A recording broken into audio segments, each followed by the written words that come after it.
To drive the energy transition agenda in Africa pragmatically, it's first to define what energy transition means for us. Let's remember that those who develop the energy transition agenda are moving from a place of sufficiency to clean sufficiency. We are largely at a place of inadequacy, and so it's important that we focus on what's most important for Africa, which is closing the energy access gap, putting an end to energy poverty, and being able to industrialize through that. In doing that, we define our pathway as a continent. The countries then take their cue from that narrative to develop their own pathways. So think of it sort of like a GPS navigator in a vehicle.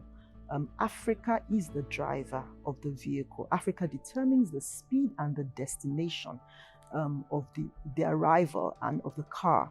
However, what we need the international community to do is to act as the GPS navigator, offer us direction as to the fastest possible route to our desired destination. But at all points, we should be the ones determining that destination and the speed at which we arrive. Absolutely, and the reason I say so is, taking the Sahara Group as an example, there's something critical to our purpose, and it's our understanding of the role we play as an integrated energy conglomerate in the sector. And so we understand that we play a key role of bridge and catalyst. Because of that, we must be at the forefront of nation building, of the development agenda for Africa. If you notice, my focus is on development agenda for Africa, because I think that when we develop, when we industrialize, the energy transition will become a natural outcome of that process, providing we do it using our resources such as our natural gas and then renewable energy as well. So yes, definitely we need to be at the forefront. What we then need from the public sector is that collaboration, understanding that we're partners in value creation, and so providing that regulatory support, providing that policy support for the private sector to lead the pathway in this direction. Climate resilience is sacrosanct to closing any energy gap. And the reason why is the keyword sustainability.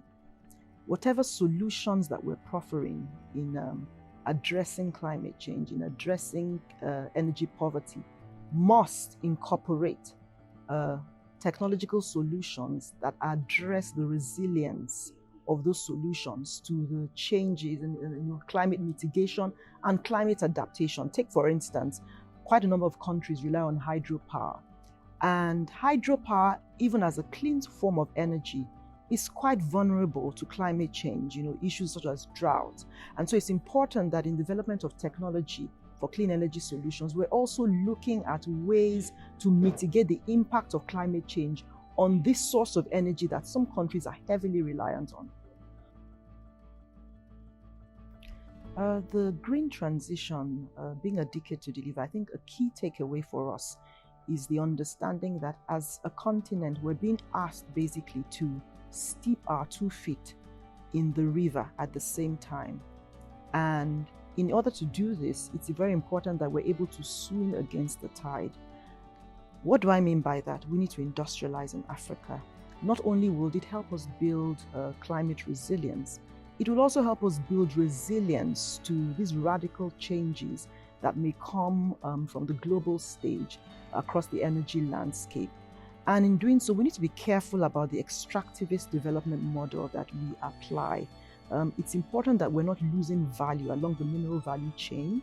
It's important that we're building industry and we're creating opportunity for that industrialization to take place in this part of the world.